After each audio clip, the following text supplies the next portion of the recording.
Hello everyone, my name is Crystal and welcome to my channel. If you're new here, then hit that subscribe button because we're friends, we just haven't met yet. Come on in, y'all, and pull up a chair. We're diving deep, there's stories to share. From boots on the ground to sky so blue. Hold my halo, we've got reviews for you. From the small town tales to the big time lights, we'll shine a spotlight, set it just right. Every word, every detail we pursue. Hold my halo, it's all for you. Hold my halo, kick off your shoes. Here we're digging in, finding the truth. Grab some sweet tea, won't you stay a spell? We're holding halos and ringing the bell. Yeah. Whether it's harping tales or a fiery scene, we'll cut through the noise, sharp and keen. Our eyes are honest, our voices are true. Hold my halo, let's break it through. So hit that like and stick around. This channel's the best in town. Laughter and wisdom in every line. Hold my halo, it's reviewing time. Hold my halo, we're glad you came. No two reviews will sound the same. From the mountain peaks to the river dew, we're holding halos for folks like you.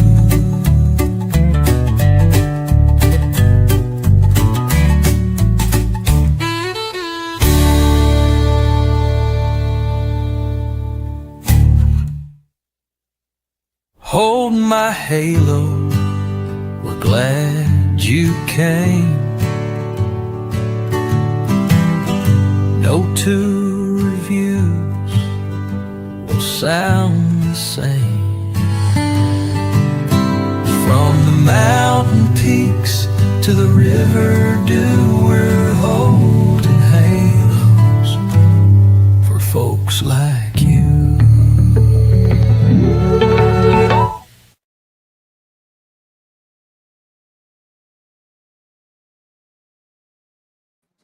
Hello everyone.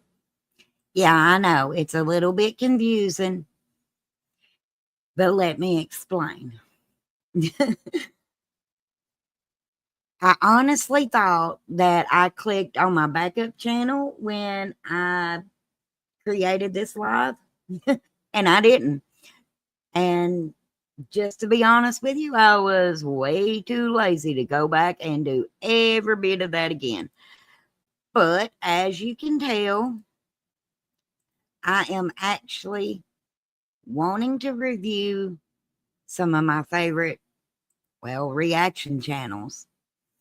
Put a 1 in chat if you can hear me, because I'm not even sure if you heard my intro, because for some reason I uploaded the wrong thing first. But we're going to start, and all of these channels are in the description.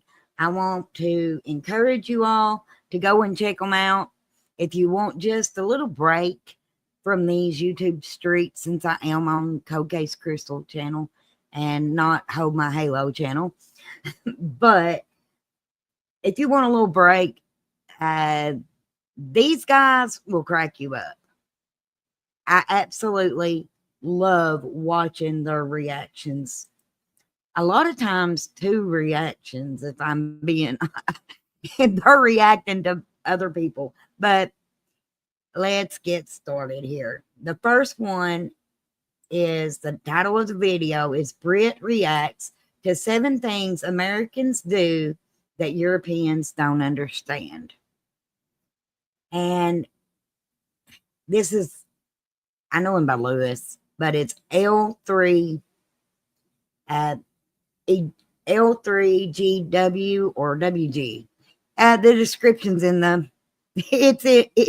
his link is in my description. Let's get started. Things Americans do that Brits don't. Maybe just Put a 1 in chat if you can hear it. see what we got with this and see what kind of things you Americans are doing. Before we do, appreciate you guys can now subscribe on. Let's see what we got. Hello, I have been having a bit of fun with ChatGPT. Okay. I asked it to name a person who has lived in America for Okay, I'm real curious to see what these are. 17 years. I'm going to go through this list with you and tell you the degree to which it's accurate. Why? Okay. Because uncovering the most of Britain and America lost in the pond is what I do on this channel. That'd be interesting. Anytime, I'm what GPT came up with. And the Right. first thing on the list is For some reason, it keeps dropping. I don't know why. Okay. No. I'm trying to think of the nearest thing to that. I suppose we sometimes sang the national anthem. No, I don't remember doing No, that. we didn't do that. You know, I never thought about this, but I just assumed everywhere did a pledge of allegiance to their flag. I know when I was in school, it was an every morning thing. We always did the pledge. Put a 1 in chat if you all remember doing that. And I'm pretty sure they still do it. I'm old. Patriotic in school. The only thing that we do in the UK is like an assembly. I don't know if you guys did it, but like we had an assembly, like pretty much. I don't know. I can't even remember what happened. Like the school got together and they kind of just. I don't know. It's not really anything patriotic. I don't know. It's just something that we did. Didn't do that. I mean, if we did that, we would have been really, really excited because that would have been time out of school. Like the whole entire year of that school, we go in one big room. The kids will stand up in front and they will. I don't know. I was mainly speaking to my friends during that time. I don't know what it was all about. Whereas in America, they are. Now, I moved here at the age of 26. Now, we did kind of have assemblies, as in like pepper rallies, like when we were having a basketball game or something like that. So I went to school in America. But this is Right. something that I've heard from people is that you do indeed pledge allegiance to the flag. What does that mean, Lawrence? Okay. Well, it basically means that you prove your loyalty to the United States by saying some words. How do I know that? Because Wait, are these words? I pledge allegiance to the flag of the United States of America and to the republic for which it stands, one nation under God, indivisible, with liberty and justice for all. But that's pledge. Just like I'm pledge to America. You know, he's reading that, but again, put a 1 in chat if you all remember it, because I can still recite that without reading it. I'm not sure we all knew we were pledging allegiance to America when we did it. It was a routine. But did every single person have to do this? Like, could anyone like opt out of it, or was it like you have to do this? your loyalty to the United States by saying I don't think anybody would have opted out of doing it, even if we thought it was an option. some I know that because I myself did pledge allegiance to the flag when I became a United States citizen. In fact, Oh, now yeah, I you think did then about as well. it, that might have been the only time I was required to do so. Why do Americans do Interesting. this? Well, there is a sort of ingrained national pride within this young country that broke away from my country. I think that pride, that's patriotism. It shows itself in many different ways, and it isn't just aligned to one political party. I've seen American flags on the porches of people in rural Indiana, just as Right. much as I have here in Chicago. I don't. Wait, this might be interesting to you guys. This just shows how how non-patriotic. So I was speaking to my family, and I don't know how true this is, by the way. So I don't know if you guys want to fact check. I did no research. I was just speaking to my family literally yesterday, and they brought up saying, because we was talking about, I can't remember what we was talking about, but they brought up saying that in the UK, if you show the English flag, it's now like not allowed. I don't know if it's a crime, but it could be. But it's not allowed to like display the English flag. You have to display the Union Jack. Union Jack is this flag. The English flag. I don't really understand the difference in their flags. But I mean, I'm in Kentucky, and it don't matter where you go, you're going to see the American flag. Why? I don't know in what context you're not allowed to show it. Now that I've said it out loud to you guys, it don't sound right, and I didn't think it sounded right anyway. But I don't know. They believe that it's true from some ways. Honestly, it won't surprise me, bro, because it's apparently like seen as like for people that showing it is seen as racism. For those of you just coming in, we are reacting to some of my favorite reaction channels. That, even though I don't personally wave flags, and those flags behind me aren't flags, they Right, are their flags. bags that happen to have flags on them. The second Right. thing that ChatGPT came up with is that Americans are more likely to drive automatic cars than British people do. I have it on my car, and honestly, it's the best thing I've ever noticed in my life. This, you guys are doing it right in America, right? Like stick.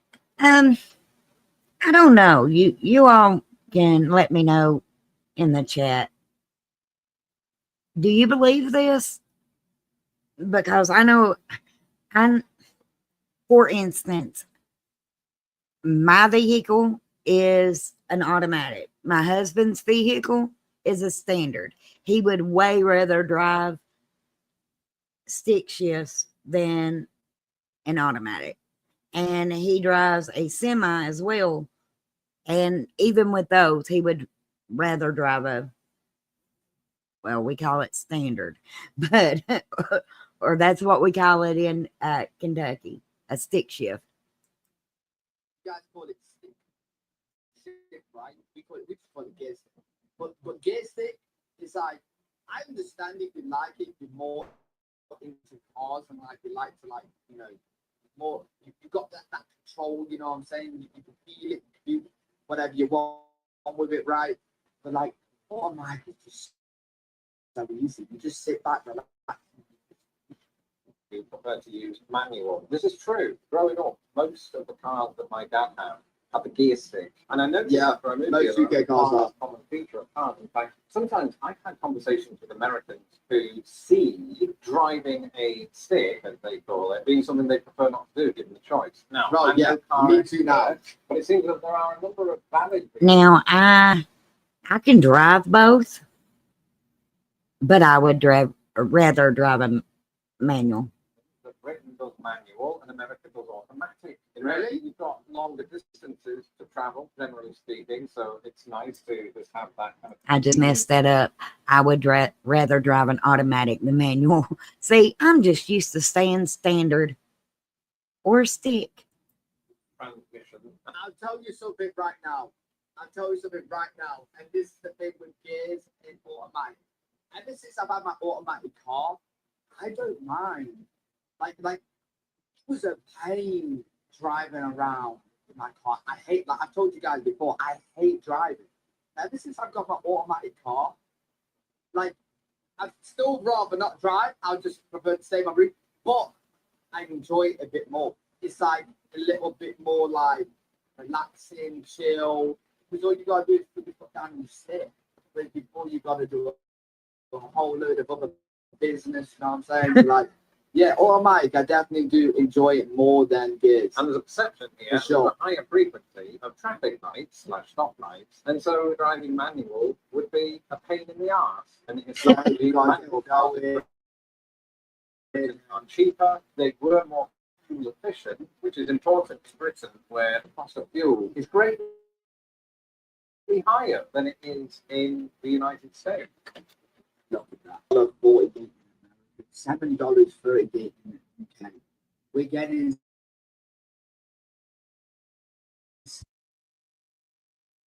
That to many things, the time difference, spelling colour without the hue, and most recently, drinking coffee that's so cold it could be considered an Arctic beverage. fine, no But I'm nice not talking about coffee. sad, neglected cup to be left in the microwave for 3 hours. I'm talking about real cold brew, the kind you can actually look forward to in the morning. And Okay. that's the Craig coffee. I can now make it at home without spending a I small think it would be- fortune. Okay, I was real confused. I think this is a an ad for them. Go with this, man, because we got coffee in the UK, but it's his sponsor. Okay, listen, he doesn't have to do like go into these segments really easily. But this channel will know that the most thanks for seeing Is this the train? Where we at? I think he got confused too. Agree. Eat peanut butter and jelly sandwiches. Not Okay. You guys Oh yeah. I was raised on peanut butter and jelly sandwiches to the point that I really don't like them anymore. streams at all, twitch.tv/alpha.g. You guys will know that I am hooked on PB&J. Ever since I did that YouTube video, it's on my channel by the way, but I made a PB&J. Ever since then, I will say that video is hilarious. bro, they are so. I like peanut butter, I like jelly. Together, even better. Oh, they're so good. They're so good. long-term fans of this channel will know that I myself have tried peanut They're butter so and jelly good. sandwich on camera in what was possibly the most controversial moment in this channel's history, because I took it upon myself to use the only bread that I had at the house to make this sandwich, and that bread was sourdough. This was seen as Sourdough's nice. a big no-no among the sandwich eating community. Right, I've not had sourdough with PB&J. I've just had like normal bread and I just toast it. I prefer toasted PB&J. Yeah, sourdough is nice. Yeah, I think that's good PB&J. Okay, I have to say,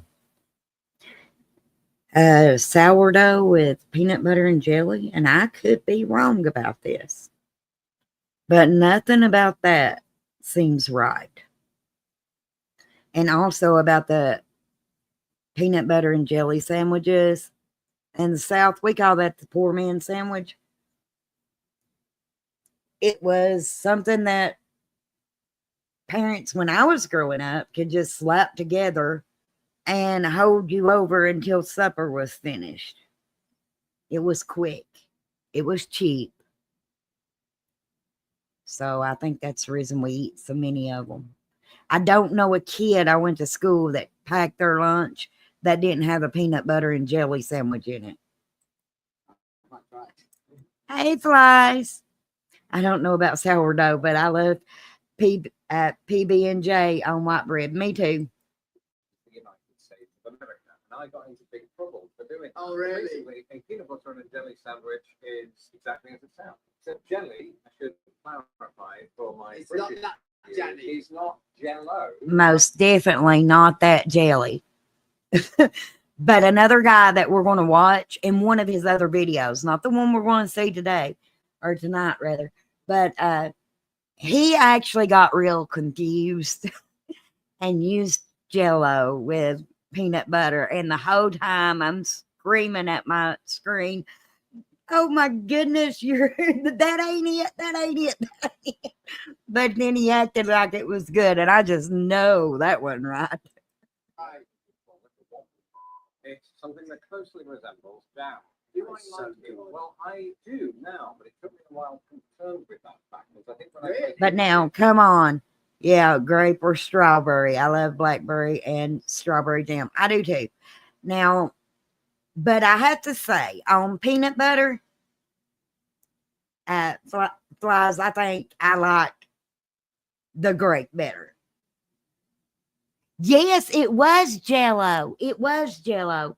And this other guy that we're going to watch, not Lewis, but the other guy, here in a minute, and I'll point him out because he has a whole video where he was confused because I guess that's what they call, I may be wrong, but I guess that's what they call jelly, is Jello. And he used peanut butter and Jello, the jam, and just the jam and just butter. Yep. I've never had peanut butter. We just don't have it in great abundance in the UK. And so That is true. That is Wait, does that, since they don't have it in great abundance in the UK, does that mean they don't make homemade candy? What do you think? And I know he's been in America for a while. The UK is catching up with people. Like it's nowhere near America. A lot of people will not have peanut butter, but we are getting like peanut butter flavored things, so like in our chocolates and stuff like that, and people are getting used to it. I feel like it's gonna get better. I don't see why not, because it's so good. Like it really is. this was something that was introduced to me only after I moved to America. It's so it took good. me a while to say to myself, yeah, I prefer this over regular butter. It is fair to say that they're not really comparable anyway, because I think that regular butter isn't protein based. And so I did actually come to find, especially times when I didn't have much money. But it, Wait, yeah. See the poor man's sandwich. Peanut butter actually good for you.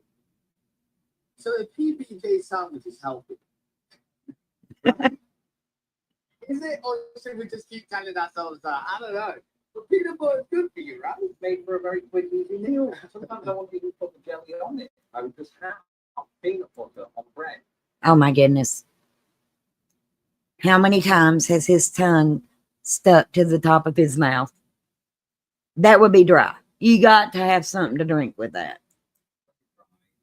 Recommend it. There you go. My dog, Heidi. Who's Heidi? Oh yeah, I've got for my dog, I've got like a dog peanut butter.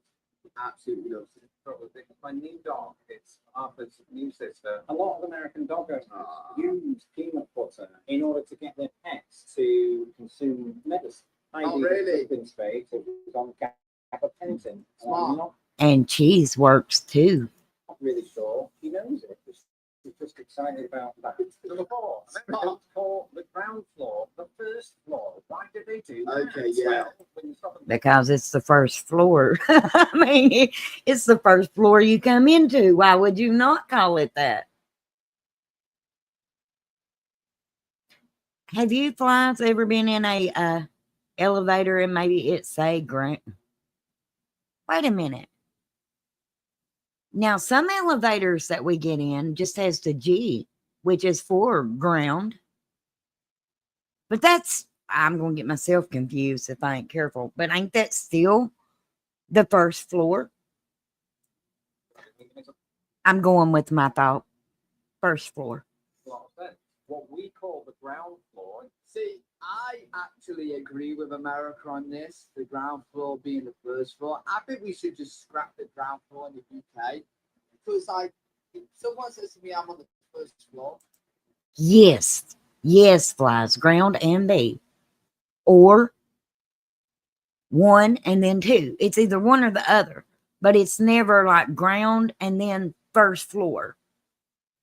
Automatically, I forget about the ground floor and I think.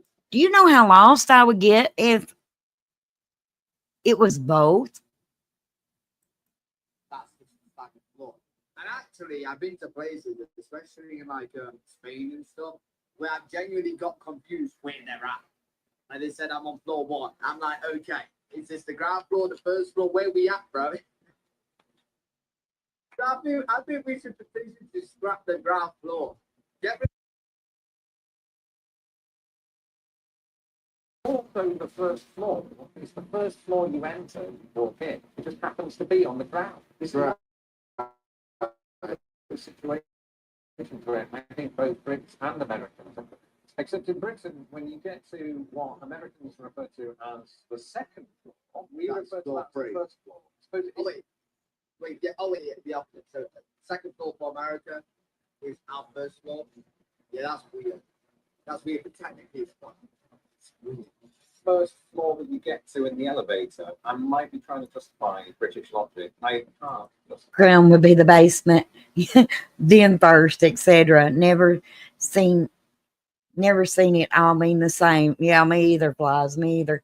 Does it make sense? You can answer this. No, Tom. I Does it actually make don't sense like it in the that UK. the next floor up is floor 2 or floor 1. Otherwise, watch out for prescription Oh drugs. yeah, I come from a country where the advertisement you don't see that. of prescription only drugs is actually illegal. So you never see those. Yeah, you on don't see it television. out. And you also don't see lawyer adverts either. Well, in reality, we don't really see ads for like a controlled substance, really. And I could be wrong on this. I just cannot ever remember seeing an ad for, say, Lorcet. And one thing I don't think they quite understand is just because we got those ads does not mean we get that medicine. You just can like say to your doctor, hey, I saw this ad, and then they're going to tell you whether it's good or not for you. It's not that it's readily available. Remind me never to get on an elevator anywhere in the US. I would never get off. Exactly. But the way You can do it in the US. Let's just don't go to the UK and do it. like in terms of like adverts I've seen in the UK, there isn't like for products and that. It was actually the other day. It was an advert for warranty. Oh wait, never mind. That wasn't the UK one. That was the Canadian. Yeah, I watched Canadian. They just call our house for the warranty to tell us that warranty that we never had in the first place is almost out. Yeah, no, I don't think I've seen that. Like normally adverts in the UK is just for products. But from memory, the only real ads I can remember that were for medicines of any kind were usually for things like headache medicine. What we're talking about really? is all kinds of drugs, not class A, but medical drugs that your doctor will prescribe. Now, this isn't something that Americans love to do. It's not like we go, ooh, get the popcorn. It's In places in America where weed is it's legal, not illegal. So places in America where weed is legal, do you have adverts in commercials for like the weed? Is that a thing? I've never saw any. Has anybody in chat saw a commercial for weed? Anybody? I've not saw any. Now we got great big old signs says that it's sold here, but I ain't saw a commercial for it. No, I need to see people. They're pushing those empty commas again. I think we've become desensitized to them in this country because they're so pervasive. We just sort of take it for granted. I want switch off while they're playing. I don't even take it in until they get to the part where they have to warn you of the side effects. Oh, that'd be weird. Yeah, that medicine that's going to help your headache make all sudden death. You remember how they used to speed it up? It's like we don't really want people to know that it's broken. Oh wait, yeah. So I've actually seen some American commercials, yeah, and it's like, oh yeah, so this is really good for you for so and so, but it might cause. And then when they say it might cause, it goes.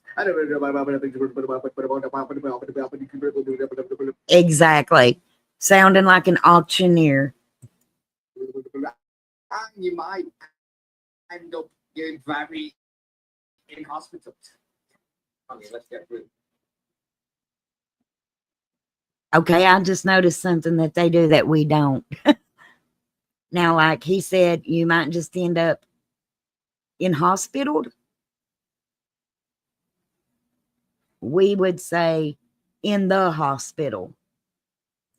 That would be possible. Recently, I've noticed that those ads, they have to say them at the same speed that they're doing the rest of the app. And Oh, it really? completely derails the momentum of the entire app, and I love that. It's my favorite thing. In fact, I think next time that happens, I really will get popcorn out. Wait, is that a new law then? They changed it so they have to say it at the same speed. Perhaps the reason that Americans get pushed so many healthcare related. I'll tell you how much I pay attention to those ads. I haven't noticed. Has anybody in chat noticed? But everything's deep fried, everything. Oh, at yes. a fair. Now, I've not been to a fair in Britain in many years, so I can't really Yo, deep frying everything just makes everything better. This Then the South is where he should live, because we could literally fry anything.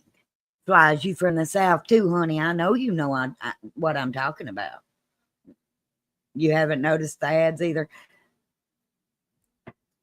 Quick story. Me and my mom, way back when my mom was still alive, we decided we was going on a diet. My mom was eating all these salads. She came down to my house. Well, we had been on the phone, and she said, I said, yeah, I'm kind of eating a salad. I didn't give it away.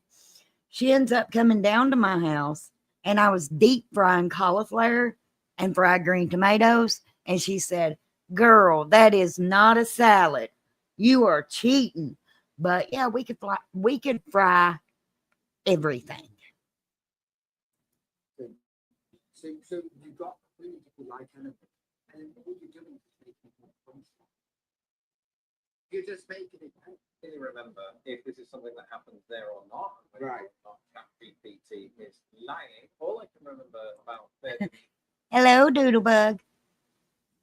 Fly says, yes, I tried fried beans the other night and fried okra or fried kale. I was thinking of okra. I fried taters today. is the abundance of candy. Oh, yeah. Cotton candy. Which I know that's very common, but it's been a while since I fried them. Here. But in America, We have a lot of candy floss in our fairs. We have a lot of like hot dog stands or whatever, burgers. And He said candy floss. We call it cotton candy. I love being able to see how it's different there than it is here. I wouldn't even know how to order anything. I'm so ready for fried green tomatoes. Me too. we also have a lot of them. I don't know if you have them in America, but it's like toffee apple, we call them. So it's like an apple with toffee all around it, like hard candy, pretty much. And it's hard enough to break. Like they're really. I wouldn't have them. I think he's talking about our candy apples. I did when I was a kid, but no way. I'm back with it now because that would tip my tooth, bro. Nope. Floss or cotton candy as it's known here. But in America, it's a state that I says, I want fresh fried okra. Yum. Fried corn is awesome too. Can't wait to raid my Amish friends' peaches and cream. Oh, Lord. I love going to the Amish stores and getting food. you have things like corn dogs that we used to do here in the Midwest, which Okay. is Yeah. basically a hot stick that's covered in fried cornmeal Nice. batter. You have elephant. I know. Okay, we're back. Come on. They're talking about corn dogs. Hot stick that's covered in fried cornmeal batter. You have What? What just fell? Is that an edit or is that actually something that just smashed? Yeah, Lawrence, what's going on? you have elephant ears, which What? are not genuine elephant ears, right? Which is basically What the you have fuck? elephant ears, which are not genuine elephant ears, right? Which is basically fried elephant on a stick. That is a win-win.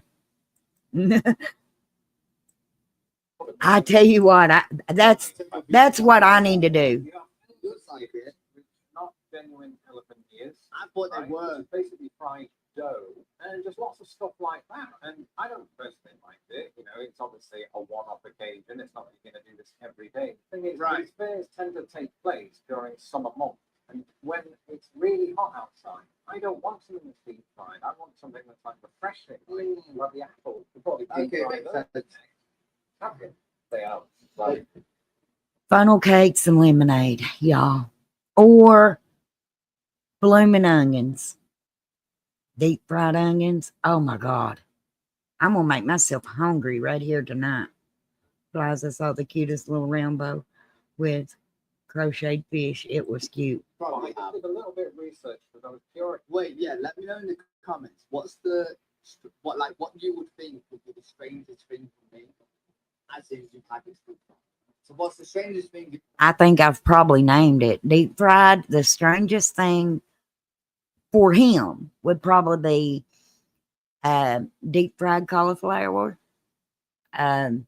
blooming onions, which is deep fried onions, got batter on it. Put in chat what you think would be the strangest thing. You've ever had deep fried? Yeah, Doodlebug, I'm starving too. In Britain, it appears that we do deep fried foods at fairs as well. And ChatGPT is clearly not entirely to be trusted. However, I will say this. Yes, fried ice cream. I hadn't thought about that. Is that the deep fried options at American fairs are more abundant and more extravagant, it seems, than those. Wait, what deep fried food do we have in the UK? In our fairs? Fairs where there seems to be a greater emphasis. What deep fried food is at UK fairs? Is my sound okay, you all? So apparently, battered sausage, sure. Burgers and hot dogs. But that's not like deep fried, like battered fried. Oh, onion rings and french fries. Okay, yeah. It's not like the list that you guys get in America. So basically it says, ooh, in American films, when people are at parties, they always have these red cups. I think the understanding among British people and people from countries that aren't America is that this thing is kind of like the 555 area codes for the You know what? I don't know why. I've actually got somewhere where you guys send them. But I don't know why. Like I do see them in stores now, but it's still not like Could be why my body made is so great. All the deep fried. Yes, honey. Thank you, Flies. proper food. I actually need to get more because for parties in the UK, there's always a glass being smashed because everybody's using glasses, right? This makes so much sense. Like, why don't we do this? Why isn't this like the most common thing to do? Red Solo cups.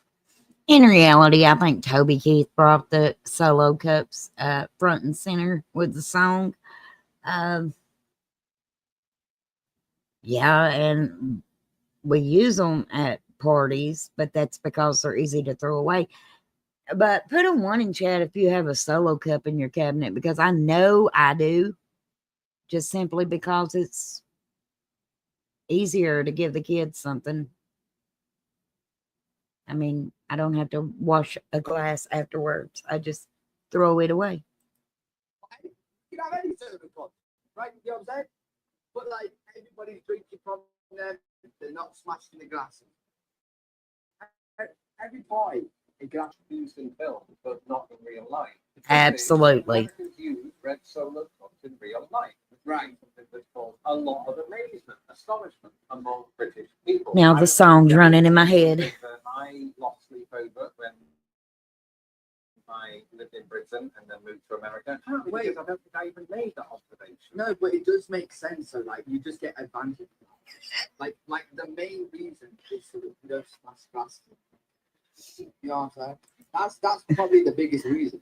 Me too, Flies. But I think the thing is, when I go to parties in Britain, we usually drink out of whatever glass we can find, clean, or just straight out of the bottle. I didn't think much of it really. You know, it's not like all Americans just have the red plastic Solo cup on hand at any given moment. I mean, we don't. At least I thought. And then I found out that my wife, Tara, was storing some. Oh, no. I was going to say, well, you don't have them in your house. Most of us do. It turns off. So Yeah. if I no longer drink alcohol, I might as well get the dog a good drink of No. water, not vodka. In the meantime, here are the 7 Hey, really good bid though. Love seeing the differences between America and the UK. Let me know what Like I said, his channel is L3WG, and it's linked in the chat.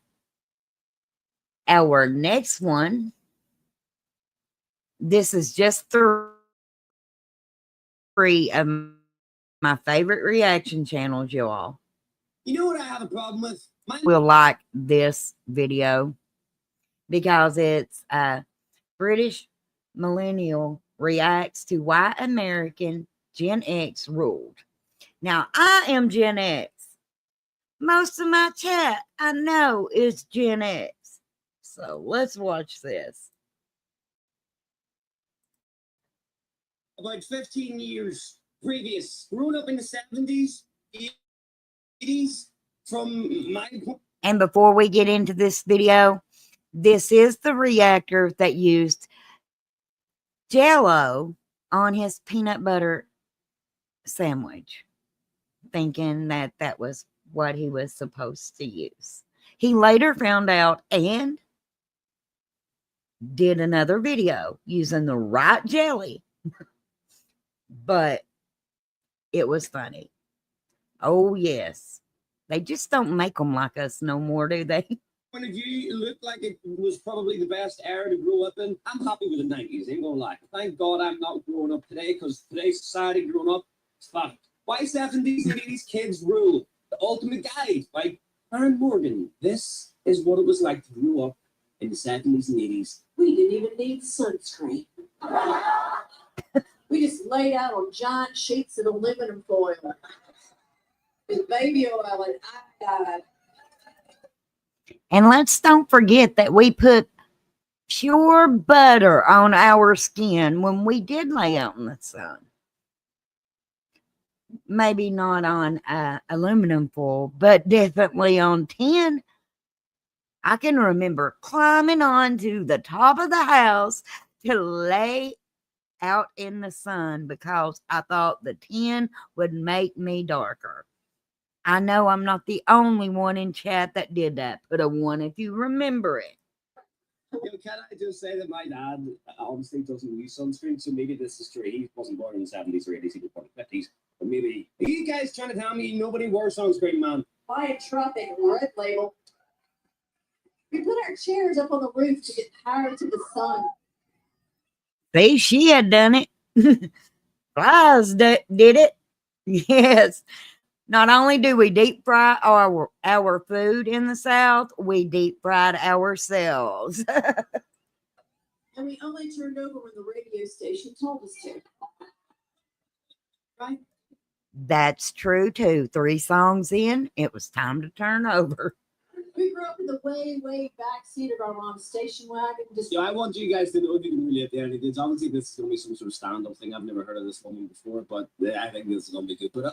But I feel like it's one of these stand-ups where it kind of like relates to real life. So if you guys relate to this in any way, I want to know what you guys, what you guys are getting up to these days. rear facing and the Let me people know. behind us just waving back there.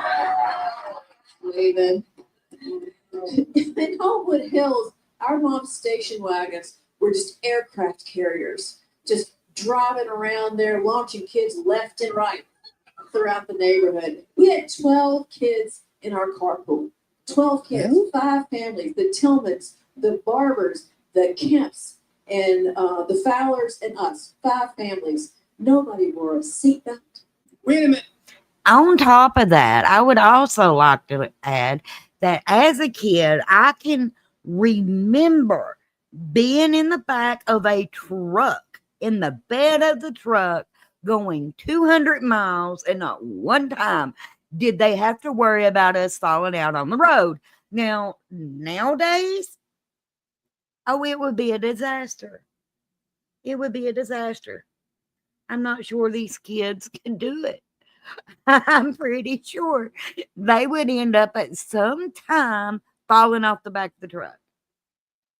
She grew up like us. We loved the back of the truck on 2 wheels. Yes, girl. We sure did. Not even in the front seat. If your 5 family, what does that mean in a carpool? In one car? mom's arm wasn't strong enough, you deserve to go to the windshield. And that is the truth. I remember one time, and it wasn't my mama, it was my daddy. But I remember one time Dad having to hit his brake and that right arm went out and he went out so quick, smacked me right dead in the mouth on accident. Yep.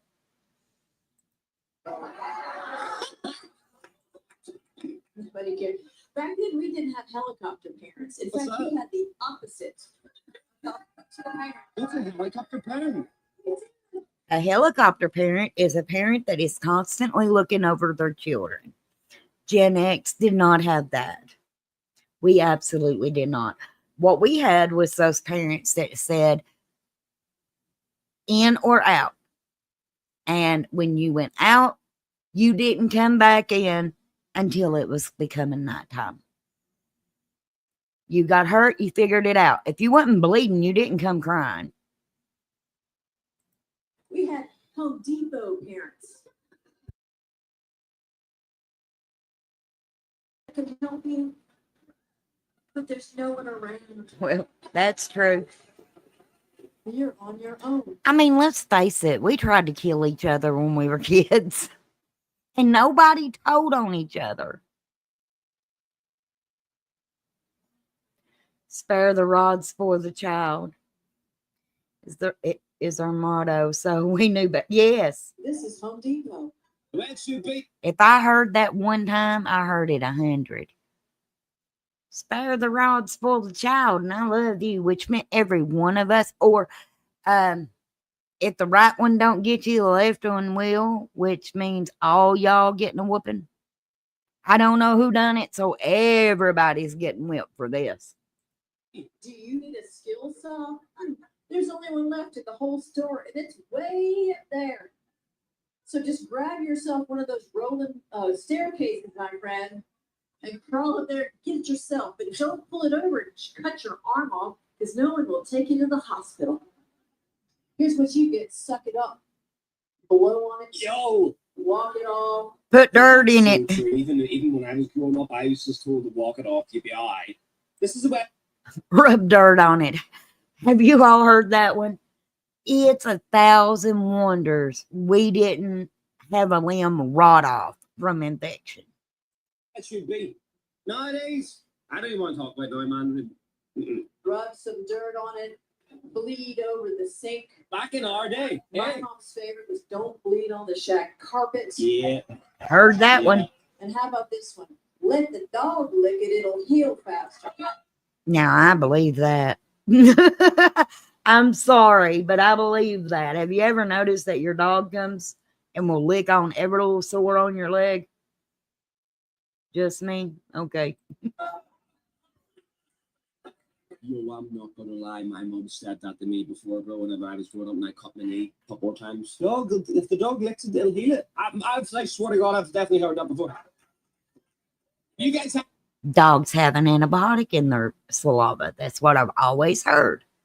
That's why one dog will lick on another's wound, or it will lick on its own wound. to, you don't lie. You guys have to. Nobody cared if we were bored. Nobody cared what our grades were. Nobody cared that we were eating lunch out of a lunchbox that was filled with unrefrigerated dairy products and rust. Mine was Wonder Woman. What was y'all's? And again, this guy, he is hilarious. Link is in the description of this video. Who had a rusty lunchbox? Wait a minute, you guys had rust. Like, you guys had metal lunch boxes? Surely not. What? They were going out of business. Nobody cared that we were being pummeled in the face by real red rubber dodgeballs. The real I hated that. How many fights did you all get into because somebody hit you on purpose with those huge balls playing? And what was the bad is that our school made a game out of it. It was dodgeball. My first lunchbox was a hand-me-down Dukes of Hazzard. My brother had a Dukes of Hazzard.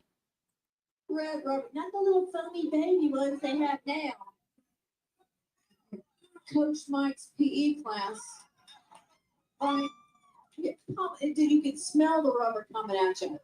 This is what all. And man, did it burn. I can't count that. I can't either. I can't either because it got to a point that they would not play dodgeball in my gym class. Crystal was going to swing on somebody. Hit you in the face. And then you had a crosshead. That is a classic example of when it all started going downhill and everyone just became soft, man. Whenever the balls changed at PE, because our school was the same, we went from actually having leather footballs, soccer balls, whatever you want to call them, to this foamy ass shit. So if you get welted in the face, you laugh it off, but before you get welted in the face, and it makes you a tougher person. This is so true, man. That's print right on your. It sure taught you how to take a lick. That was for sure. Before the lunch. Yeah, a brown bag. That was normal too. So true. No one cared. Nobody cared about the trauma of sea monkeys. Who had sea monkeys? I'm still not. Okay, she was richer than I was. We had sticks and dirt. I didn't have an old sea monkey. I don't even. I wonder if she's talking about those chia pets. But now I was older when they came up with those. Those metal merry-go-round. Oh yes, them merry-go-rounds, man. And you didn't stop till somebody puked. Sea monkeys. I'm not over it. I paid my $1.25 out of the back of the comic book. I was supposed to get the whole sea monkey family. What? The mama sea monkey, What is the this? daddy sea monkey, and the baby sea monkey, and junior sea monkey. They had tails. They lived in a castle. And they were supposed to come live with me, and I could teach them tricks. That's not what we got. What do you get? I couldn't tell you what she got. No clue. We had no sea monkeys. I had a pet rock. I found it in the field.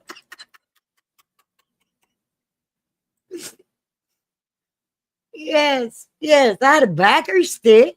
It's not what I got in my mailbox at 192 Pendleton Drive. No, I got 3 envelopes filled with disappointment, defeat, and dehydrated brine shrimp. What? Guys, what is she talking about? Do any of you guys know what? I have no idea what she's on. So if you guys want to let me know below. Again, like I said, a lot of these I'm not going to know. We were not rich enough to be ordering things off TV. So that one is beyond me. Because I wasn't born then. So I want you to tell me what the fuck is going on here with some of these, man. Just a fishbowl full of bugs. It was awful. Nobody cared that woman on Romper Room never said my name. She never said my name. And I watched it all the time. I finally stopped and Okay. This is when you know that she might be a Gen X, but she's not from where I am. And this is why I'll tell you. Because when I was growing up, the amount of TV that we watched was limited to Saturday mornings, and you only got a couple channels. For the simple fact that if you were going to change channels, it took 3 people to crank that huge satellite. Put a 1 in chat if you remember this. To a different spot. It took the person on the outside that was doing the cranking, the person standing at the window to hear the person at the TV say stop. And that was when we got big satellites. And it was what Mama and Daddy wanted to watch. Yes, we was not.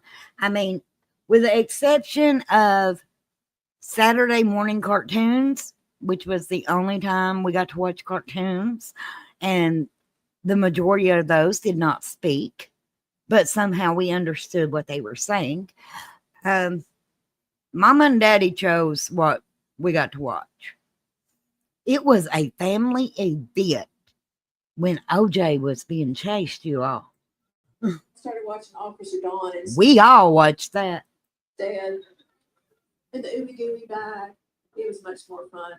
Nobody cared that we were being hurt on metal roller skates. The kind that clamps on your shoe, kind of like that, right? Those was horrible. Those roller skates that used to strap over top of your shoe, those was horrible. But I do remember my first real pair. And I had to learn to roller skate on concrete. Needless to say, I had a lot of skint knees. I mean, that was not a soft landing. You did get hurt because you went fast, because you could not go fast because the metal on the concrete kind of went like this. I feel like I know what she's talking about. Because it went from those to the shoes that had the built-in wheel on them, right? But before, Yeah, it was horrible. Because 9 times out of 10, the ones that strapped over your shoes did not stay strapped over your shoes. or they were clip-ons. That You went as sounds fast as you could go, but about the dangerous third, as shit. your foot came up out of that clamp, right? But the metal skate was still attached to your ankle with a little belt. What? So the skate would ram you right in the shoe and knock you down. No one Yo, cared. you No one cared guys. that I will say this: Bugs, Elmer, Coyote, Roadrunner, Sam, and the Rooster never influenced. No, they didn't either. No, they were shooting at each other. And it never made me think that it was okay. But again, we Blythe, me and you were raised in the South. So we were taught at a young age, don't touch that gun. Lady Elaine You guys are built Fairchild different, sounded man. a whole lot like Mr. Rogers. Right? If you were born in the 70s and 80s, you are built different. Just saying, holy shit. Just, he just used God that lady voice. Or that she looked like she'd been throwing back a whole lot of beefeater or gin martinis. Respect, It's true. respect. Where do you think she came up with boomerang, toomerang, simmerang? She was day drinking behind the museum go round. No one cared. No one cared. Nobody cared that we were scared to death of Gene Wilder as Willy Wonka. Now I have to say, my daughter was scared of Charlie and the Chocolate Factory. He was scary. It As he was. sang that insane song. It While was. the Oompa Loompas rode the boat faster and faster and faster down the chocolate river. I'm convinced that Charlie and the Chocolate Factory is an actual horror movie. I'm also convinced Chocolate Factory never existed. That's a theory I got. Do you know why? Because the song is "I'm with me and you'll be in a world of pure imagination. Take a look and you'll see into your imagination." If you want to do Okay, now that's going to send me down a whole new rabbit hole. paradise, just look around you. As if to say, it's not actually there, but if you want it to be there, think about it, and it'll be there. He also says at the start, close your eyes, make a wish. Count to 3. I'm with you. I'm telling you right now, the Chocolate Factory in Charlie and the Chocolate Factory never existed. It was a warehouse completely gone. Into that tunnel Just saying. where we saw a chicken get its head chopped off and a millipede crawling over some lady's face. And then at the end of the movie, Willy Wonka screams at poor Charlie Bucket in Latin, trying to get out of a contract through a legal loophole. A contract which, by the way, was not binding to begin with, because you can't enter a contract with a minor. But I didn't know that thing yet because I had gone to law school because I was 8. All I knew was that Gene Wilder as Willy Wonka was very, very scary. Yeah, that is Even true. just going to the movies back then was very different, right? We went by ourselves, right? But either our moms dropped us off, we rode our bikes, we walked up there. So the movie, When I was older. it was like G or PG, no problem. Yeah, Here's some PG movies they have now: Moana, Monsters Inc., Mhm. Frozen. It's Yeah. PG. Okay. Here's a PG movie I watched as a child: Jaws. what? You know how scary that is? She is absolutely correct. There's no, Jaws was PG. no, it wasn't. Oh, I didn't go by myself. I went with my neighbor, Margie Hodges. I was 11. She was 9.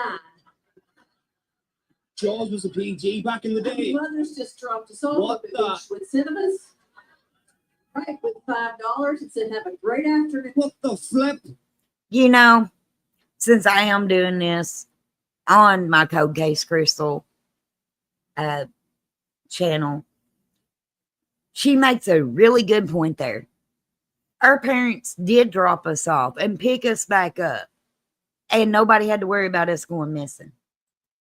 And mental health was not a thing at all. Nobody even knew what that was. This was later on. I remember being in science class when the Space Shuttle Challenger exploded and everybody on board perished. My science teacher just turned off the television and went, okay, everybody turn to chapter 8, mitochondria. And we just went on with our day.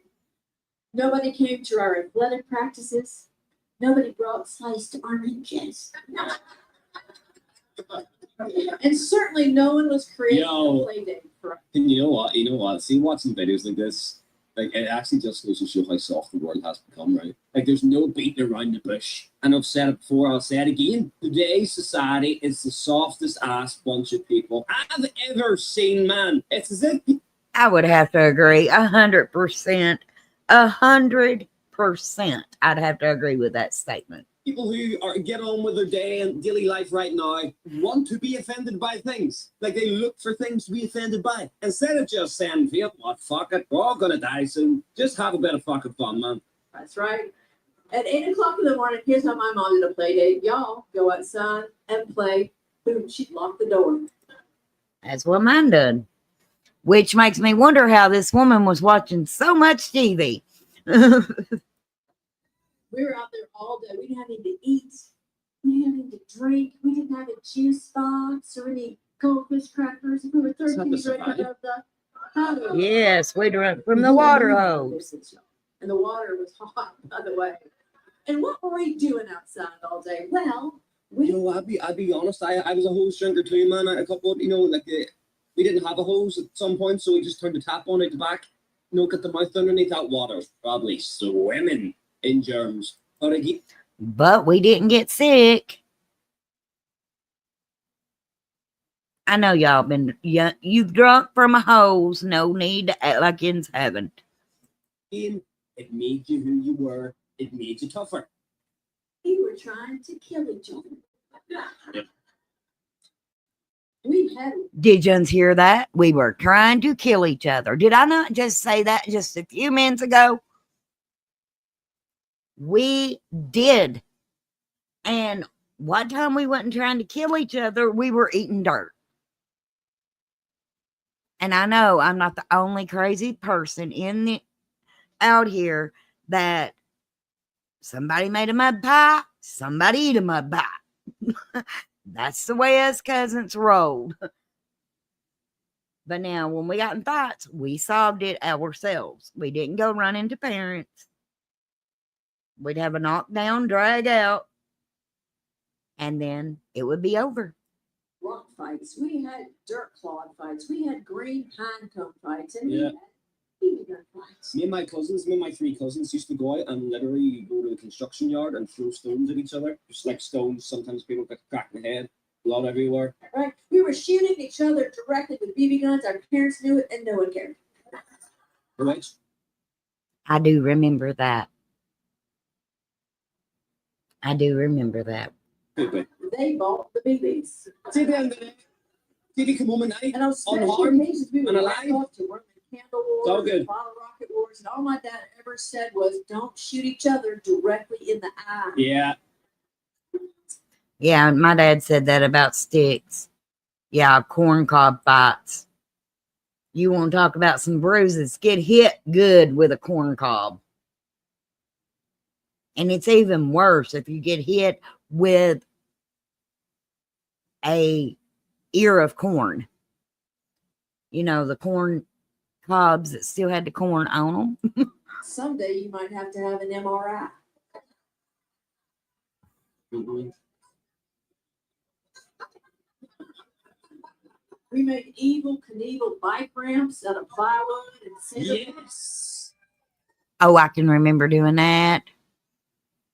You prop up a piece of plywood and ride off that sucker. The only problem was we were trying to jump a creek. Those rooster feathers would make them things soar and travel. Oh, yes. Yes, ma'am. Nobody wore a helmet. No. We're all still here. We wandered around our neighborhood like Are we? little hobos just for hours and hours. One time, Ashley Farrell and I were in Homewood Hills. We wandered so far away. We got real tired. We asked the Charlie Chip delivery van guy for a ride home. I said, we're tired. He said, get in the van. I got chips. So we went in. And he drove us home, and my mom just said, thanks. You know, it was a very different time. Very different. I said, hey, I'll give y'all some money if you go down to Gold Pantry and get me some cigarettes. She said, yeah, y'all can get your candy. No, I absolutely loved this crowd. But you know, in fairness, I can remember when cigarettes was sold in vending machines. You know exactly what she's talking about. I could go when I was 8 years old, walk in there and say, I'd like to buy 3 cartons of Menthol 100 Ultra Lights, please. I feel like a lot of these rules changed after like the 2000s kind of era, because I'd also done this with my parents. I used to go to the shop to get my dad cigarettes, and it was no problem. And they would sell them to me. At some point, you had to have a note, right? Yes. Note, and my mom would just write, dear store, I did. sell my child 3 cartons of cigarettes. Well, now I can remember doing that, but normally mom would go in with us. But now there was one time that I forget what had happened. Mom was sick and she knew the owner of the store, and his name was Shug Ledford, and she put Shug, let, and it was my sister. She was a little bit older. Let Angie buy my cigarettes. Love mom. And she would give us the money. I think mom said, P.S. I'm in the car. She would not let us back in the house. She would slide it under the door. We were not coming back in there. She was watching No. Dark Shadows, and we were not allowed to watch that. What is Dark Shadows? So we would leave our yard Not sure what Dark Shadows is, but my mother's favorite daytime show was Days of Our Lives and Young and the Restless. unattended, with no bike helmets and no bubble wrap. And we would leave. We would go to the candy store, Golden Pantry. We'd stop on the way down there at the playground. Very different playground from my kids' Gen Z playground. Oh, yeah. Wood chips on the ground. Here comes the merry-go-round slice. What we have? Just a giant sheet of cement. Yeah. Stones and everything. You Yeah. fell, you broke your arm, suck it up, welcome to the playground. We had gravel. That's what we got to land on. It was gravel. Again, I feel like this is changes that we've made at the start of the century, or start of the century, the year 2000. I feel like after 2000, it's just when it went a steep decline. Because again, on the playground near us at our local park around the beach area used to just be a war zone, man. The swings, one of the chains, you know, whether they're a double chain, but one of the chains was hanging off, so he kind of like swung with a fucking, on a slam. There were stones all over the place. The ground was. Them slides would burn you. I mean, they would peel the hide right off of you, but we didn't care. We still went down them. And the monkey bars, put a one in chat if you remember this, hanging upside down from the monkey bars, the metal monkey bars. Your teacher would be sitting there, and ours was on the outside. Your teacher would be sitting there and not say a word to you. See, I know. But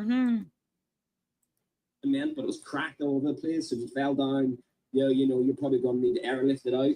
It was just different, man. It was just different. You go down now and the ground's all made of rubber, nice and spongy, like she said, in Cliffley Fall. We had equipment that would kill you. We had that swing set that came up out of the ground. Yeah.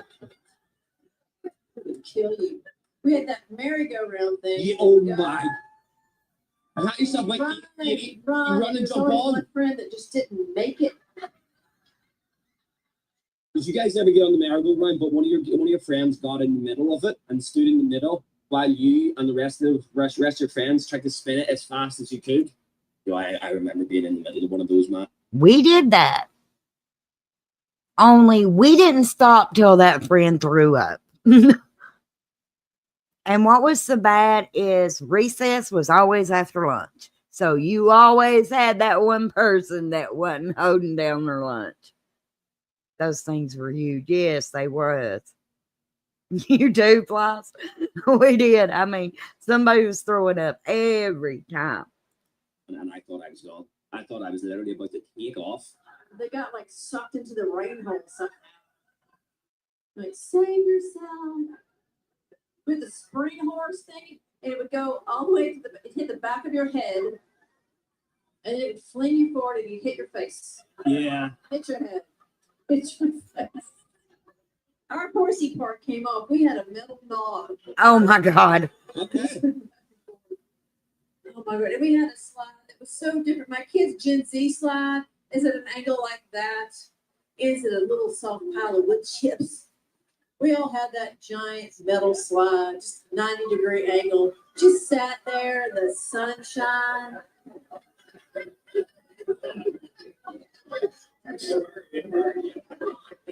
Just heating up. Athens, Georgia in August. Oh my God, that's right. It was just pure steel. And it used to, they used to get so hot. Not anymore. It was just a broiler pan for your ass. Uh-huh. So we would take our burns and our wounds from the playground, and we would go on down to the candy store, and we would go down there. And candy was very different back then. Candy was mean to children. It was mean to us. We had atomic fireballs, lemon heads, just pixie sticks. Yeah. Oh, I hated those things. They were too hard to eat. Oh, like, see when you think about it, like all the old kind of sweets and what she just described, like, why did we The end always stuck together. even eat them? They weren't nice. Like, why did we do that? Because it made us who we are today. Just a straw filled with sand and sugar. Sand. Right? And then you would eat it like this, and then your spit would seal the end. Oh my God, that's so right. Yes. Then you have to eat the paper and everything. That's so right. With the entire family of wax. Now, Flies, I know you were a daredevil eating Pop Rocks with RC. I remember everybody. You remember that thing that was going around? If you eat pop, if you drink pop while eating Pop Rocks, it'll kill you, blow your stomach plumb up. We tried it. Candies, wax lips, and bottles, 4 colors, tasted all exactly the same. You bite off the top and suck out that really yummy juice, right? And then you're supposed to chew on the bottle, which was like eating a birthday candle. Yum. Nice. There's a family of wax paper wrecks, candies like a Now Later or a Bit of Honey, and you could almost get all the paper off. In reality, that has not changed. But there was always that one piece that the machine just jammed up in there. So what do we do with that? Eat it. Yes, we did. We're eating wax. We're eating paper. Don't get me started on that toilet paper roll with the dots on it. Don't get me started on that. That's just mean to children. Mean. And then there was the family of jewelry candy. Oh, it was awesome. Oh my goodness. We're engaged. Oh my God, And then there was yes. a candy necklace that We had came the around necklace. about that big. You kind of got it. Ours were just Haribos though, and a packet of Haribos used to get the little candy ring. We didn't get a necklace though. Over your head. We had the rings, we had the bracelets, we had the necklace, and we were all too dumb to eat that candy when it was not on our body. You guys know that I am right. You know you tried to eat that necklace while it was around your neck and you got all sticky. That's why I tried it. I liked it. Yeah. You're talking about the pop rocks, I know. We proved that theory wrong. I like those wax bottles with Kool-Aid in it too. I would chew the wax. I recently found out you wasn't supposed to. Well, we didn't have warning labels either. What? Oh, okay, she's taking a piss. See? She Wait, used you rainbow spits. You guys used to do that. Rainbow. You used to get Coming one over your on, head. and then your friend would come over and bite one off, and her spits on you too. So you might go around. Okay, I draw the line at that. I wouldn't let my friend eat my candy necklace while it was on me. But now I can remember doing You know, it. you get my mom's real cigarettes, and we get our candy cigarettes, which they don't sell now because it might lead to smoking. There's no way that's why they stopped selling them. The little chocolate cigarettes. Well, we didn't have no chocolate ones. We had the white ones, the little red tips. But I cannot really. I'm a smoker, so maybe they did. I don't know, but I doubt it. In all honesty, if I had some now, I would still chew them. Yeah. Oh my god, I forgot all about those. They were the best, man. I used to think I was so cool, man. So cool. Whoever said it might lead to smoking needs shot, because that's bullshit. It's fucking chocolate. My favorite two kinds were the hard white stick Again, ours wasn't chocolate. Ours was pure sugar. that had red on the end because someone painted fire on them for us to eat. And then the bubblegum kind you could pull out and blow real smoke. Right, so we would just Oh stand man, I'd there. forgot about those. You all remember those? It was the bubblegum kind, but you only got one puff of smoke out of it. And I am still convinced that wasn't smoke, that it was just whatever they colored the candy cigarette with. In front of the golden pantry, just smoking our candy cigarettes. Wait, how does smoke come out of candy? It was Are the you talking powder. about the actual little, the ones you don't eat, but you can blow the smoke out. I think that's what she's talking about. Wearing our candy jewelry. We were just little candy hookers. No one knew where we were. It was the best of times. It was the best place to grow up. Right here in Georgia. What a video! Holy shit! You know what? That kind of puts it into perspective. Yeah, it just doesn't hit the same anymore, man. But growing up in the 70s and 80s sounded like it was a little bit crazy. I was a 90s kid, so I still had a little bit. Adam, it was the best. Of the, what's the word? Craziness maybe is a good word. But like I said, after the 2000s, kind of just went downhill and runs turned into little bitches. But either way, ladies and gentlemen, thank you for. One thing that she didn't mention was the whole going downhill in bicycles that had no brakes. Oh no, I'm telling the truth. Yuns had a bicycle that didn't have brakes, and you tried to take that sucker down a mountain too. Okay, now this guy, who is the last one we're going to be reviewing tonight, and I like watching them because it's different over there than it is here. So, but European exposes what no one says about U.S. grocery stores. And this is European Reacts. Like I said, the guy we just watched was... he goes by his name. His name's Adam, but his link is in the description. I encourage everybody to go subscribe to them. Check out some of their videos. They are hilarious. Now, let's see how their stores are different than ours. What's this? Refrigerated egg. The thing is, okay, that's another weird thing, but we go into that in a second. The thing is, I'm not aware of this supermarket, but it's bigger than the biggest supermarket I have in my city. And this is not even a Costco or Walmart. Do you guys understand the difference between America and Europe? And now the guy that he's watching is also the guy that Lewis was watching in the first one. And that guy's channel is Lost in the Pond. So he's also hilarious. So I'll go and get his link and put it in the description after it's live. In general, it's actually impressive. The most baffling things about the US grocery stores. My friends, I really wonder what those things are. Being honest, I have no idea. But before I go into that, let me ask you for one thing. If you can leave a like, thank you so much, is the best way to show support.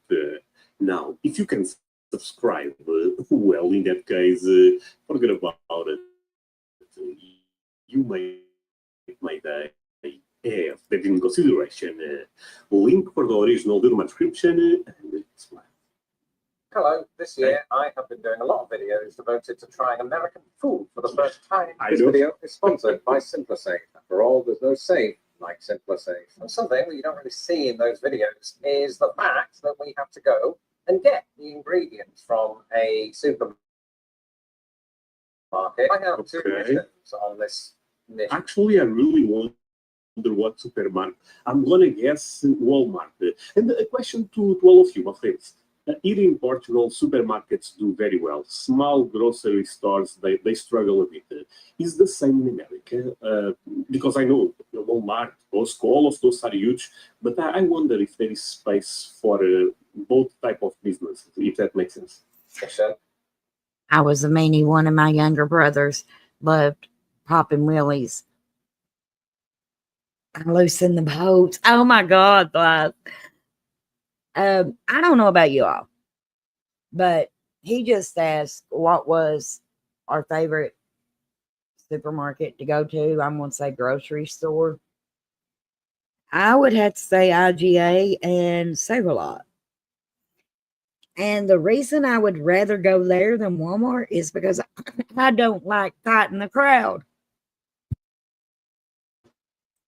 Number one, to pick up some of the ingredients. Now, I'm not saying I don't get anything from Walmart, because I do, but it has to be something I know that IGA or Save-A-Lot does not got. And I say those two because that's what my town has.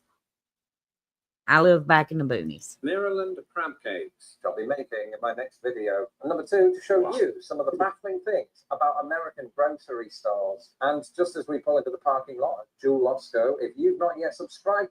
What the hell was that name? Jewel-Osco? No clue. No clue, but some people that watches this video might have an idea. I don't know. I've never heard of it. To this channel, do that now. Okay, my friends, do it for me. In the meantime, let's go shopping. Okay, this does not look like a supermarket. What the hell? There is flowers outside. Yo, my friends, are you guys aware of this one? Well, first thing to note. A lot of Save-A-Lots around here are closing. Are they? Sure. Well, now, see, in my hometown, if they do that, they're only going to have one other grocery store. And I already drive quite a ways to the grocery store. A good 40 minutes. That looks like Kroger's.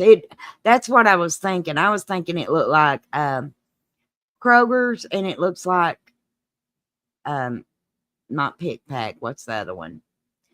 Food City. This is that you don't have to put any kind of coin in order to procure a shopping trolley or cart, as they're known here. This is something you will. Wait, you don't need a coin? Okay. So, he's not at Aldi's because Aldi's, you have to put that coin in there.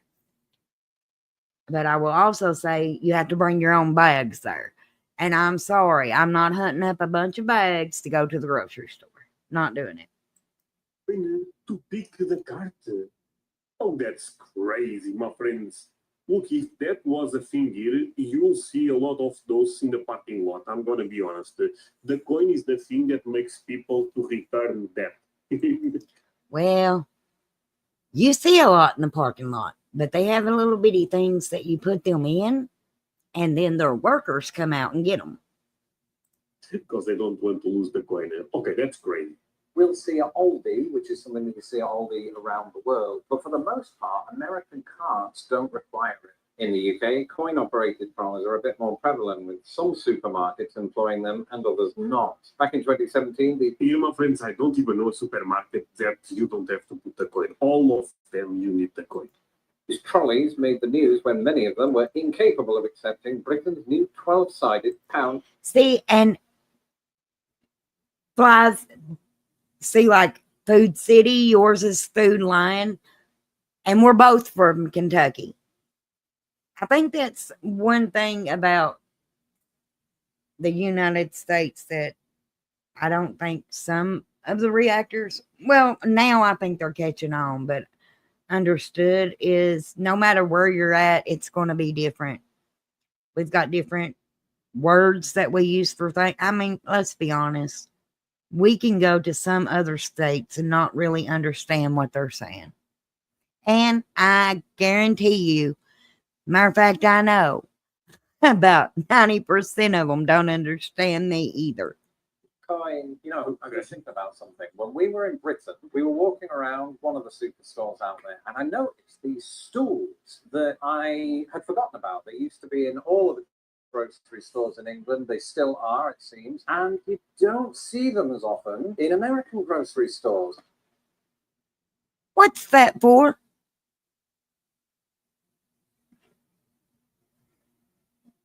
Perhaps it's because the shelves are slightly higher up. So the shelf stackers who use those stools in Britain, they need something a bit taller. So usually what you see in grocery stores here are things like ladders to help them get.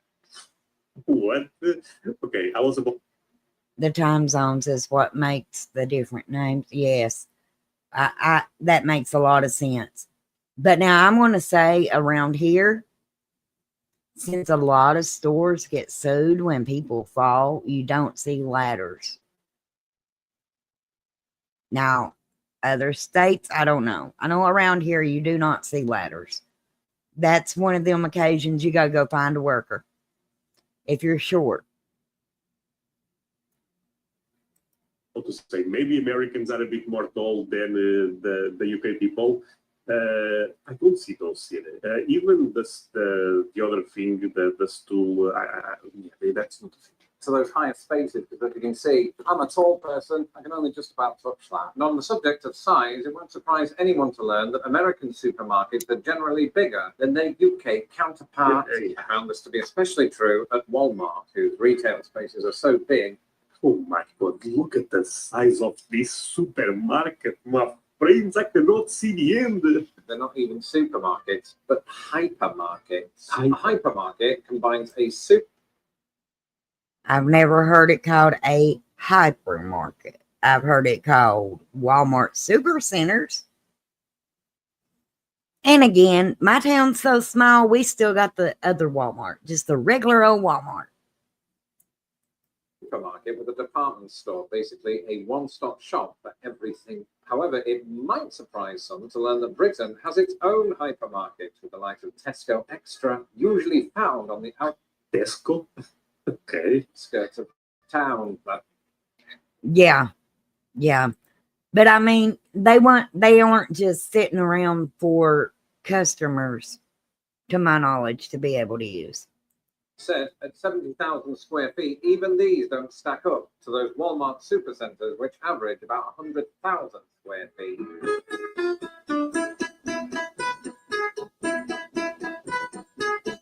And people told me that there is Walmart and there is Super Walmart.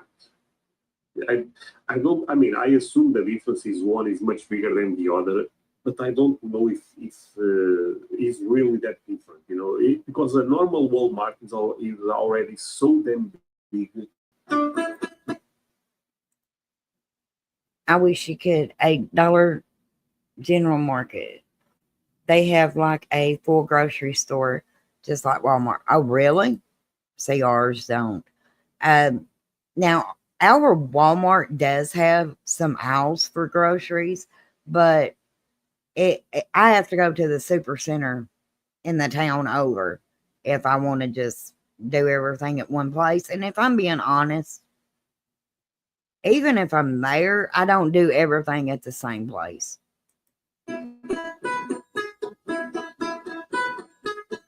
I have no idea how to find crab meat. I've never done this. Do you want? We could just go to Baltimore. You won't normally find milk of this size showing up in Asda because we just don't have the fridge space for it. And that's First not. of all, milk is not in the fridge here. What? Okay. Why is their milk not in a refrigerator, you all? Like, what keeps it from ruining?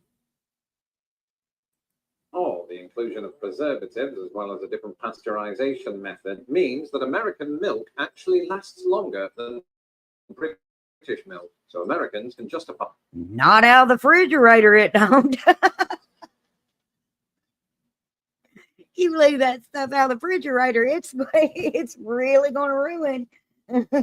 By buying it by the gallon. But what is a gallon? Well, let's be honest. Now, we go through a lot of milk because of the kids here now. But before, we didn't. And in just a couple of days, the milk would ruin in the refrigerator. It's because ours is refrigerated. But how does theirs not ruin? I mean, I can remember when we used to milk a cow, y'all, and within 24 hours, that milk would ruin. Why? Straight off the tit, it would ruin. So I don't understand how their milk isn't ruining. Both countries have different ways of defining that. A US gallon measures in at 128 fluid ounces, while a UK gallon equates to 100. See, my friends, this is why both British and Americans are wrong. You guys need liters, you know. 60 fluid ounces. And so you might think, oh, no, you lied. British milk is bigger. Well, not really, because in the UK, milk is not typically sold by the gallon, but in pints and litres. The largest bottle on the market is a 6-pint bottle, which is a tad smaller than a US gallon, even if a UK pint is 1 1/4 the size of a US pint. It's all See, this is the size I came to buy. quite confusing, I think. That would not last. That would not last up in my house a half a day. 3 2-year-olds, nope, not a half a day would that last right there. He said it ruined faster than ours, didn't he? I may have missed that. I would imagine that it ruins in hours.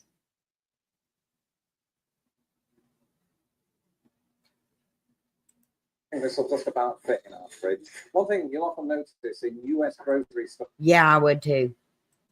is the price tag. It's very inviting. It usually ends in 99. It makes you think, okay, 1 cent cheaper. Yeah, that's a thing. Wait, but this is where sorry, now I'm a bit lost. This is in America. This also happens here. They put the 99 tag just to trick you, and I don't like that. One thing you'll often notice in US grocery stores is the price tag. It's very inviting. It usually ends in 99. Okay. It makes you think, okay, 1 cent cheaper than say $8 if it's $7.99, and that's great. So you get the thing, you put it in your cart, and you walk up to the till thinking, all right, great, we've made some good deals here. Until You know what? That should be a little because why they all because it is all over. $7.99, $8.99. I mean, come on. If it's $7.99, just put it. Just be honest with people, because you can say, oh, but people can have that.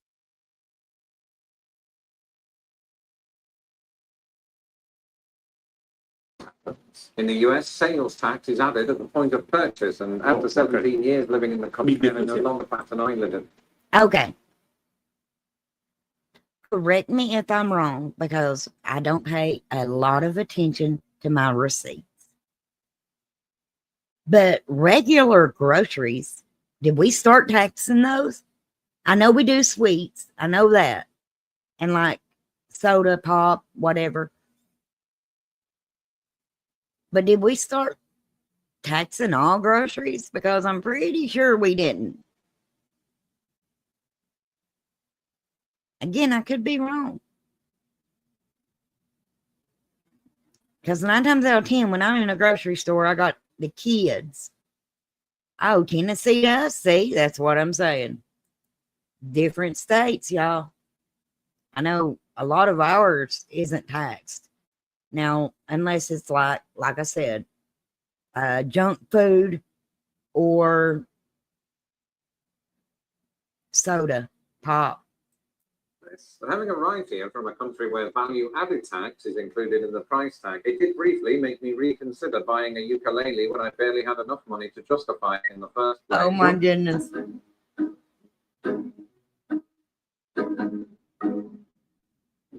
What's this? Refrigerated egg. You know, the thing is, okay, that's another weird thing, but we go into that in a second. The thing is, I'm not aware of this supermarket, but it is bigger than the biggest supermarket I have in my city. And this is not even a Costco or a Walmart. So do you guys understand the difference between America and Europe in general? It's actually impressive. Buy it in the first That makes sense. place. Look at this, so damn big. Oh wow, it's massive. What's this? Refrigerated eggs. This is not something you would see in a British store where the eggs are usually placed just on a shelf somewhere away from refrigeration. And why is that? It all comes down to both countries' attempts at preventing contamination. In the United States, the USDA mandates that eggs must be washed and sanitized before they reach the consumer. Basically, to be honest, my friends, most of the time when I buy eggs on the store, you can still find poop of the chicken eggs. Makes me believe that I'm eating something fresh. Basically, this is to ensure that it's not covered in chicken. European Union. Wait, but the shell protects, right? So you don't. Wait a minute. What are they doing to their eggs? Are they just taking them out from under the hen?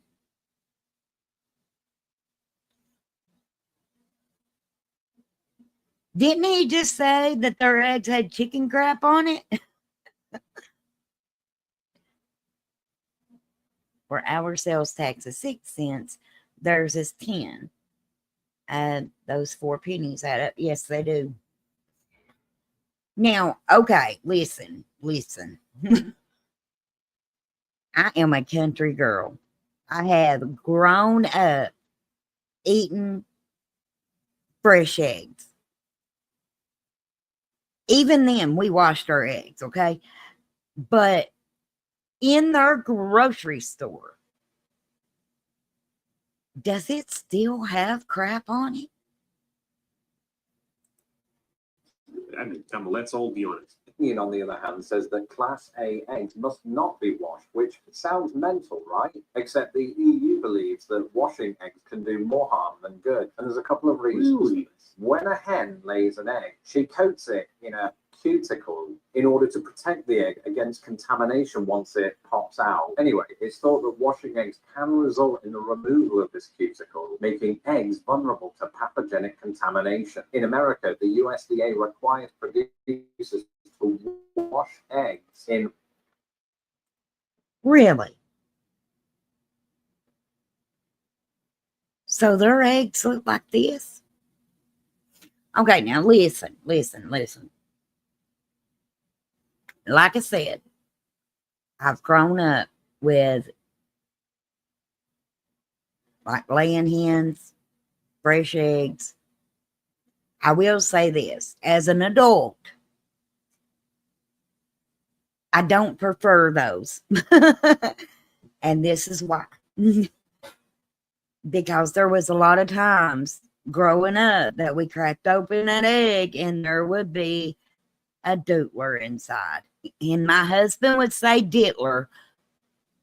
It was a doodler the whole time I was growing up. That's what we called it, okay? And you put eggs in the refrigerator, so that didn't happen. Am I wrong about that? But never can I remember my mom just cracking open an egg that had chicken crap on it. Didn't happen. I don't know. I just don't know if I could eat that. The water with a minimum temperature of 90 degrees Fahrenheit. They are then rinsed with a special cleaning. So, do you guys find eggs looking like this disgusting? But now, don't we refrigerate eggs so that we don't get salmonella? Wash and refrigerate them for that reason. Okay, this is blowing my mind. I only have to roast or fertilize the eggs.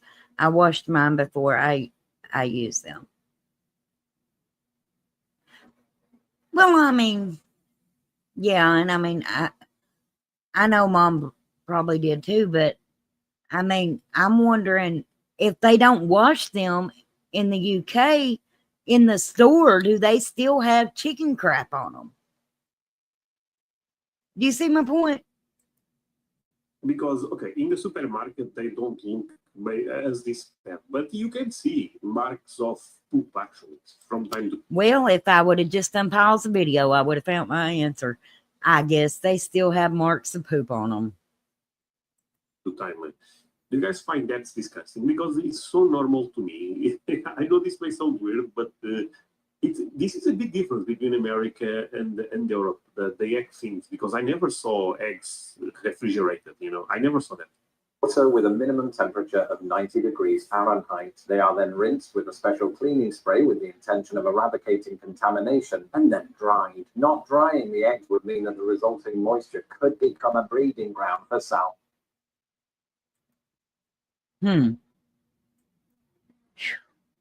salmonella. Additionally, using Yes. dirty water in the cleaning process would cause bacteria to seep in, and there'd be no extra lives for that egg. So what's this got to do with refrigeration? Well, firstly, the USDA freely admits that washing the egg can remove the cuticles, so chilling the eggs in store becomes more critical. In Britain and the EU, not so much. One thing that's often mentioned about US No, I really wonder if America has some point on this, or if Europe is doing this right. Not that matter that much, right? But it is interesting. More critical. In Britain and the EU, not so much. One thing that's often mentioned about US grocery stores is that the cashiers, when you get to the till, are usually standing up. Laws been made of how. Well, one thing's different. We call it the register, the cash register. We don't call it a till.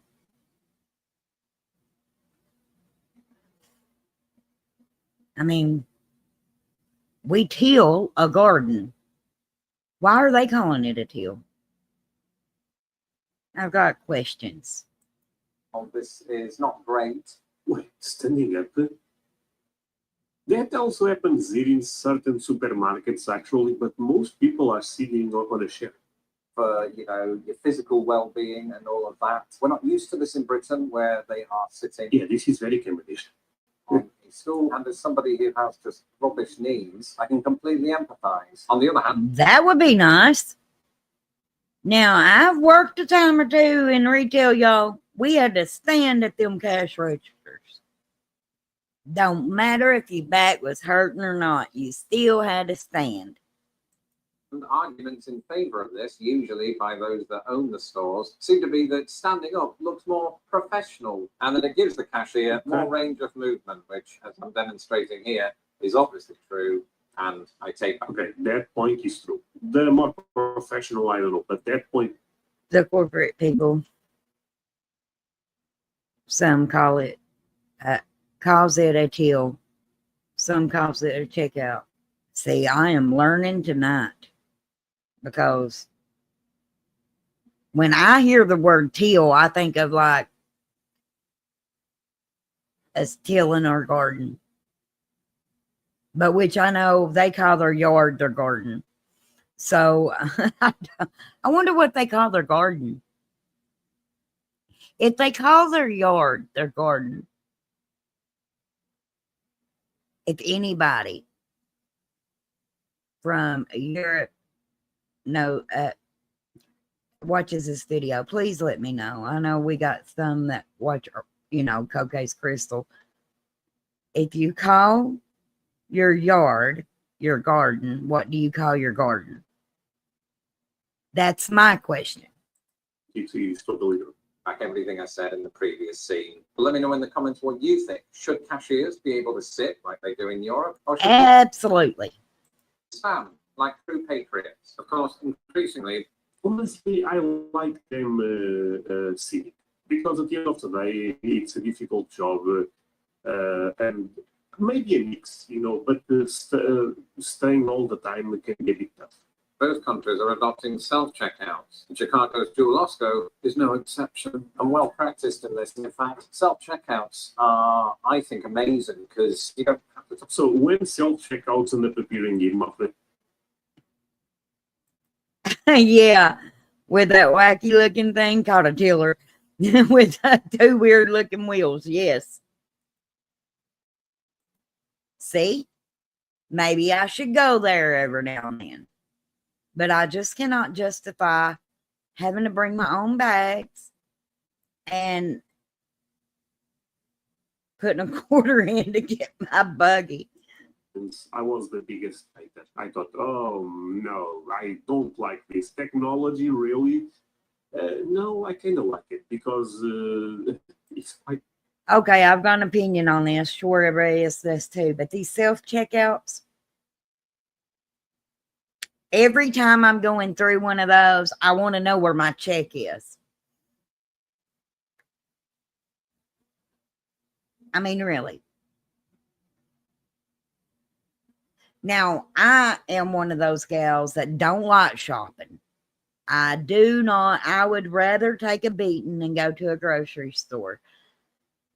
For the same reason that I hate laundry. I have to touch it too doggone much. You've got to get it from the shelf, put it in the buggy, get it from the buggy, put it on the up at the register. Get it from there, put it back in the buggy, get it from the buggy, put it in your car, get it from your car, take it to your house, unbag it, get everything put away. I hate that. So I put it off the last minute. A lot of stores are going to them. Yeah, it's sad. It really is, because you don't get the one-on-one, the customer service that you should get with these stupid little machines. And it's real bad if you're standing there and the person in front of you, when there's a big sign says card only, and they've done rung up every single thing that they have, and they're paying with cash, and I have to take every bit of that back off, and then you get this.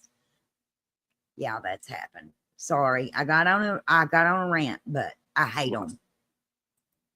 For anybody, unless you buy alcohol, I quit alcohol. But with that being said, why is it every time I go to Walmart, I end up doing self-checkout? I'll tell you why it is. Because they only have 2 registers open, and I'm not waiting in line. And that was one of the reasons, being social. What's going on with that?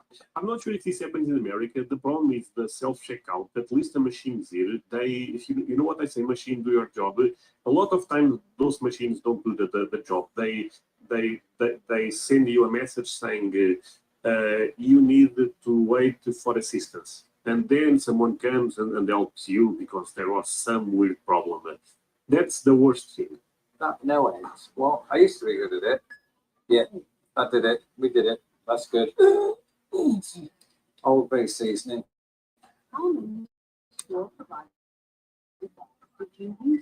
Zero. People take the products and in turn raises prices for the customers because it's our fault that they don't want to pay somebody, to ring stuff up. That's true. And of course, with Britain and America being 2 nations divided by a common language, you can't really talk about grocery stores without talking about some of the terminological differences. A big one, of course, as I mentioned earlier, is trolley versus shopping cart. And of course, Or buggy. Trolley, that sounds So, see, my friends, I speak American. I don't like English. I speak American. No, can't. Often you come to pay. In Britain, you go to the till. Till? No. Oh, my friends, I'm American. That's In it. America, it's the cash register. And one that stood out to me recently as people that don't usually go in store, but in fact go to the curbside pickup lanes in Britain, which I'm surprised to say does have curbside pickup. It's just there. You call it a buggy too? Me too. It's called Click and Collect. If you liked this video, be sure I don't even know what the hell is that. to watch 8 American habits that confused me in the brain. So the Okay. next video. Okay, my friends, small support, great video by lot. Friends, and this was interesting. I mean, a lot of things I was aware, but they still confuse me. For example, the eggs. I made much research. I want to understand if Europe is doing this better or America is into something about putting eggs on the fridge and cleaning them. The milk. So actually, I did not understand that very clearly. All the milk is also on the fridge in America, or there is some milk outside of the fridge. No, we have no milk outside the fridge. I have never seen it. I mean, with the exception of powder milk, but yeah, like it showed in this video, I've never saw that outside of the refrigerator in the store, and if I did, I wouldn't buy it. Because milk is not in the fridge. So what's the point? Maybe Why is there milk? I am so confused. Why is it not in the refrigerator? Milk ruins. you end up missing the explanation. But yeah, thank you so much for watching this with me, my friends. Really means a lot. And see you guys soon. Bye. Okay.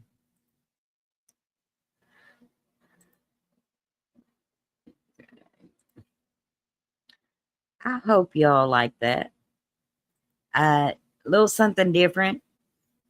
Do want to do more of those videos, like reacting to stuff. But like I always said, I want to do it on my backup channel. I may do it here some too.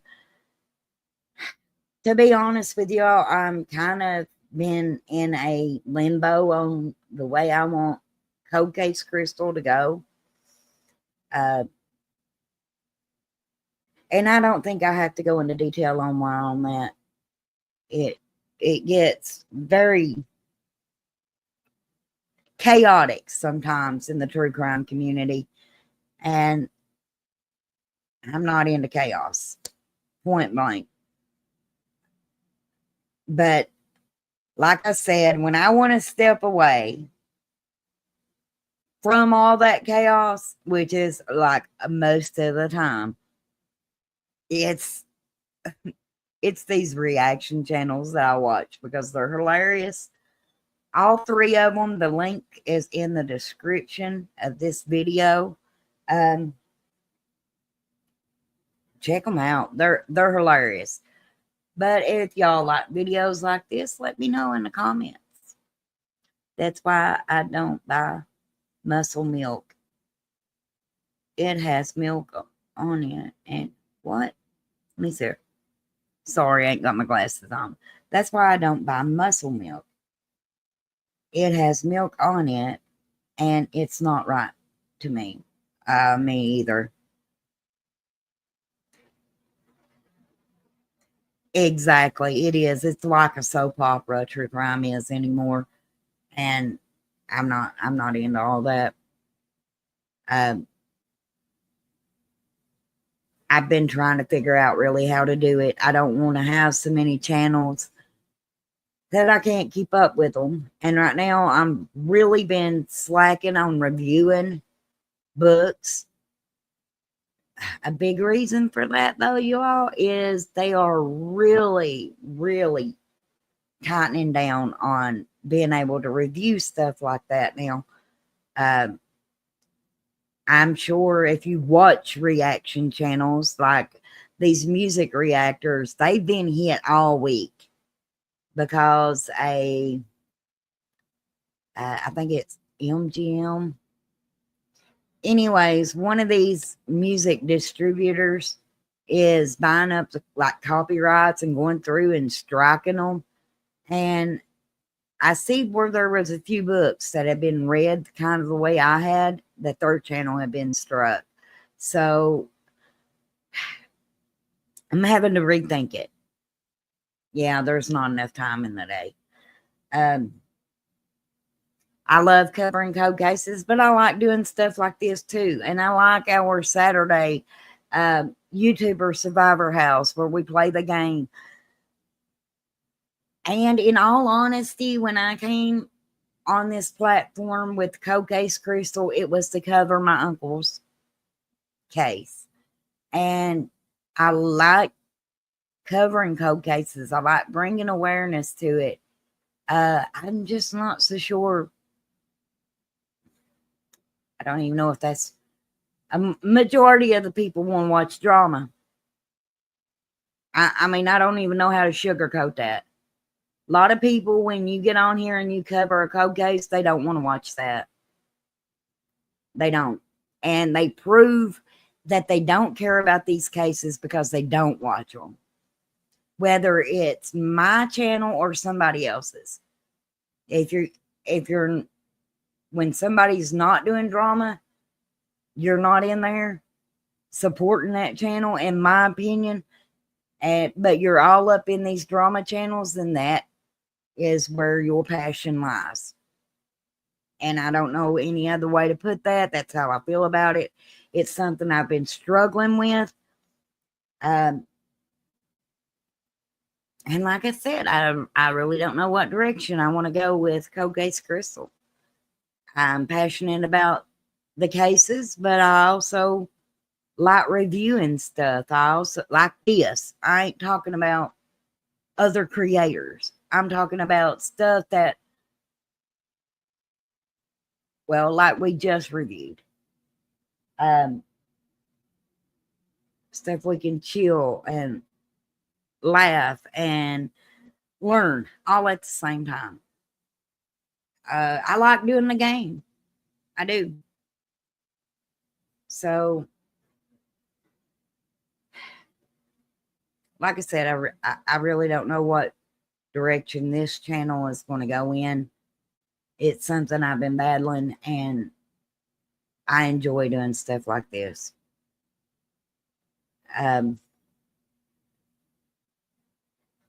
May keep Code Case Crystal and just make some playlists.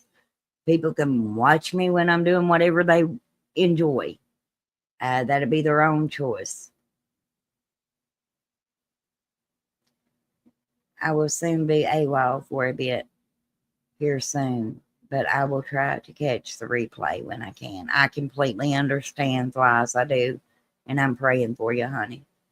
I understand. And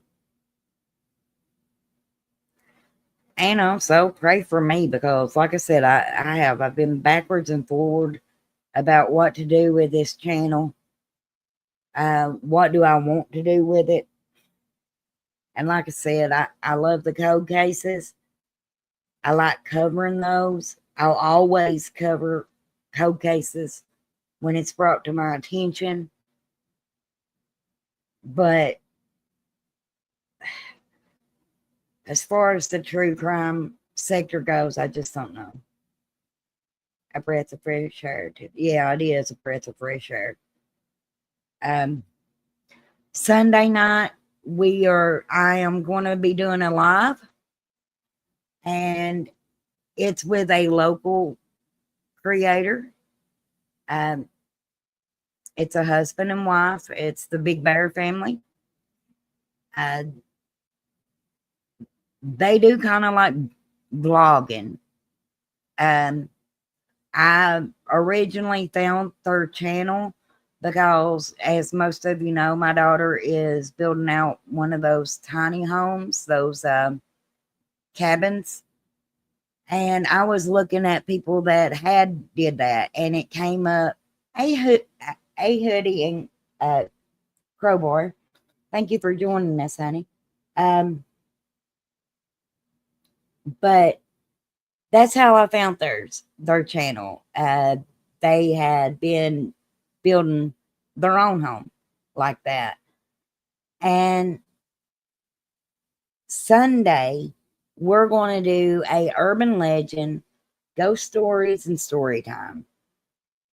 Because, and I've never like talked to them like other than like in their chat, but I really enjoy their channel. It's laid back. But they are from this area. So I'm really curious about what urban legends that I've heard that they may have heard, but heard it different. Or what ghost stories have I heard in this area that they have also heard. And also tomorrow night, well, I guess it's tonight now. I didn't realize I was up this late. But tonight, Saturday night, 8 o'clock, YouTuber house, we're going to do HOH and elimination. So that's what we've got planned so far. But if y'all didn't get to watch, I did do a reaction to 3 of my favorite reaction channels. Yes, it is something different. And that's what I was just talking about. I love the code cases, but I have to step away sometimes. And on this channel, I'm going to start doing things just a little bit different. Do you watch Jared King TV? He is from McMinnville, not real far from you. If not, I highly recommend. I think, didn't you send me his name? I'll have to go back and look and see if that's some of them that I watched. Is he the one that covers like Appalachian stories and hauntings? We all need to decompress from the trauma and sadness in those cases. Yes, yeah. And if you have a heart for these cases, they do affect you. I know they do me. If that's him, Flies, I absolutely love his channel. I do. I think I reviewed that video that you sent it to me.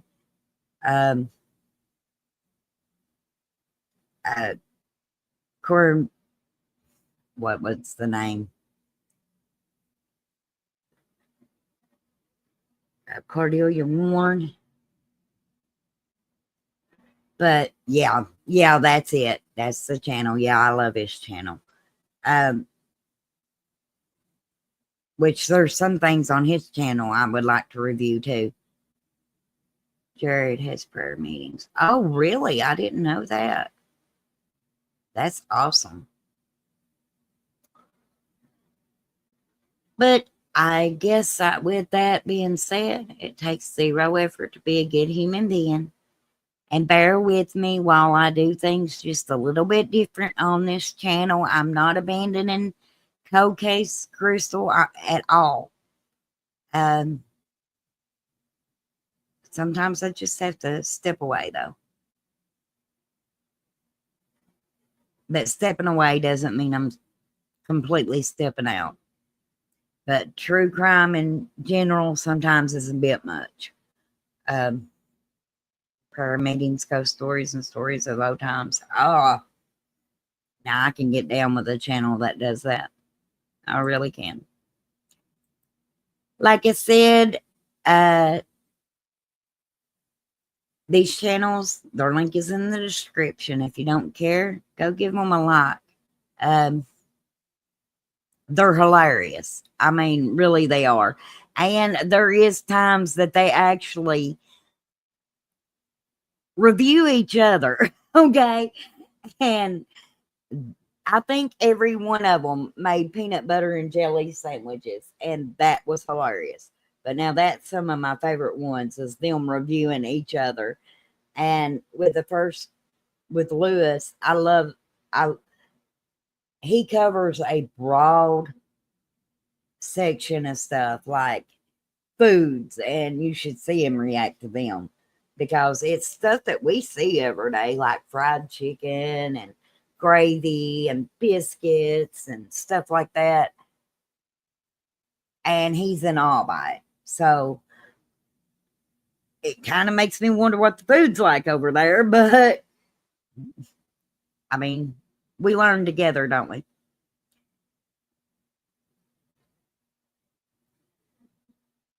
Thank you, Flies. Thank you. But like I always say, y'all, it takes zero effort to be a good human being. I'll see y'all. Well, now it's tonight, 8 o'clock for YouTuber House. And Sunday night at 6 for Urban Legends with the Big Bear family. But good night, everybody, or good morning, wherever you are.